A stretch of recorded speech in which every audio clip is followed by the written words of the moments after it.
Murdorf and the Mortal Flaw, Book 1, Chapter 37. The rain had ceased, and there were no dervs breathing down their neck now, but the discouragement was still alive and present. It was just before noon when they heard hoofbeats. Anticipating a threat, the riders pulled out their swords, their hearts beating faster as they steeled themselves for combat. In the distance, Gilgore could see a large company of riders of Quaidar, their capes snapping in the crisp wind. He ducked, but it was too late. The dark rider raced towards them, not intimidated by the hulking giant. The sound of steel against steel resounded in the otherwise quiet forest. Gilgore yanked some of the warriors of Quaidar from their horses and threw them to the ground like sacks of potato. The fight was on, and everyone was deep in blood. As Windsor withdrew his sword from a Quaidaris, he looked up to see a rider of Quaidar eyeballing him. The glare signaled that this one might have a personal score to settle. The dark warrior dug his heels into his black horse and charged towards the aged prophet. Windsor crossed blades, not intimidated by his countenance. It was the moment that their blades touched that Windsor noticed the red-hued blade of the dark rider. "It's him." Gilmanza saw him too. Fire cold in Windsor's eyes. Windsor knew too well who this dark rider was. It was the same rider and the same blade he had seen that rainy night, the night that Novatian had encountered the dark riders while riding home from the castle. He knew the rider so very well. He knew the blade even better because it had once belonged to him. Now crossing blades, they warred. They fought with personal passion, of vengeance, as their pent-up aggression towards one another found release at last. With fierceness, Windsor and the dark rider parried and clashed against one another, swinging their swords with power and skill. Their mounts danced nervously around the fight, obeying every pull of the reins and every heel in the side. Suddenly, during the heat of the fight, the dark rider knocked the aged prophet from his dragon, causing him to drop his sword. When Windsor hit the ground, the force nearly took his breath away. The dark rider now turned his black horse around and raced towards the fallen prophet, his sword stretched out. Windsor's heart pulsated as the thundering hoofs of the horse rapidly approached him. "So this is it. This is how I'm going to die," he thought. The potter's words passed in his mind. "No way, not by him," he reasoned. Thinking quickly, he rolled out of the way. Then he grabbed the dagger from his sheath on the left side. Leaping from his mount, the familiar rider approached Windsor. As he drew near, Windsor threw the knife, piercing the rider's left shoulder. Squirming, the dark rider arched his back in pain. Looking back at Windsor, he pulled the dagger from his shoulder and threw it back at Windsor. Windsor rolled again, avoiding the blade, but not altogether, for it pierced the left side of his arm, tearing his tender flesh. With his sword now in sight, Windsor rolled to it, took it up, and leapt to his feet, blood pouring from his arm. Engrossed in the fight, the dark rider was unaware that most of his comrades were dead or fleeing. Mounting his black horse, he glared at Windsor, his dark cape billowing in the wind like the wings of a raven. He waved the sword. With one last defiant look, the dark rider sped away into the woods. Windsor ran his hand across his face, touching the scar he bore on his left cheek. Gamonza gave him a knowing look. As night approached, they made camp. Mongard whittled, Vandorf polished, and Ormondale positioned himself between a barrier of trusted friends and the fire, making sure he wasn't left near the outside of the ring or too close to the flames that licked old wounds. In the morning, they continued their journey, riding southwest into the land of Dothor. They aimed to ride to the first city, Norssod. As predicted, they arrived at Norssod that afternoon. The walls of the city were tall and fortified.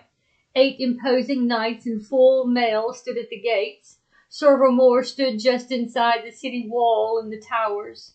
Their morions were of beaded iron, giving a beard-like look to their face cover, and black gloves covered their hands. As the riders approached the city, the steel men opposed them, barring them from entry. The men clothed in steel said not a word. A man stepped forward to inquire as to their business in the city. He was garbed in a navy blue uniform with buttons on the sleeve. He bore a sword in one hand. "We are merely passing through," answered Windsor. "We need an inn for a night." There was silence. A long stare followed. One of the steel-clad guards lowered his sword. The others followed. The ironclad gates screeched as the guards opened them. Entering the city, the riders couldn't help but notice the numerous knights in full gear in the streets among the populace, all wearing morions that covered their faces. In fact, it seemed there were more knights in the streets than civilians. Their presence was striking, bold, menacing, and shrouded in mystery. They stood as though they belonged to the city, as though they owned it. The city was large, with finely stoned streets and stone houses, and seemed to be progressive and well populated, judging by the standards of the buildings. The locals walking the streets appeared unnatural, strangely secretive and intimidated. They walked quickly, their heads down, rushing to get wherever they were going. Upon entering an inn, they were surprised to see two steel-suited guards standing beside the entrance. The mysterious guards spoke not a word, but stood as though they were deaf and dumb. Behind the counter was a rather jittery-looking fellow. He was frail and thin, and he nervously popped his knuckles. The inn was scarce with people for a bustling city. "We need some rooms," Windsor said. "Certainly," answered the attendant, fidgeting with things behind the counter. He looked at the riders and then at the knights in steel. Back and forth he diverted his attention between the two groups. The inn only had 2 rooms available. They took them both. The riders put their mounts in the stalls adjoining the inn and went to a pub down the road, hoping it would have a different atmosphere. As they entered the pub, they immediately noticed another set of guards standing inside the door on each side. The atmosphere was unnatural. The locals were cold, secretive, and unwilling to look them in the eyes. Finding their most uncomfortable, the riders ate quickly and left. Skinner, guzzling his liquor, avoided the eyes of a mace and turned his back to Windsor. "Maybe they have seen riders of Quadar and are on the protective front," suggested Boldar.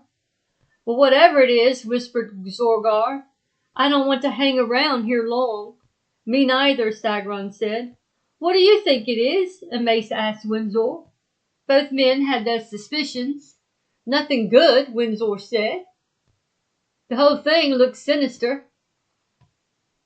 "Don't worry, we'll be out of here by tomorrow," Osney said, smiling. Worn out from all the riding, they returned to the inn to sleep, eager to get an early start in the morning and leave this dreadful place. Gilgore, of course, slept in the barn, accustomed to not fitting anywhere in this tiny world.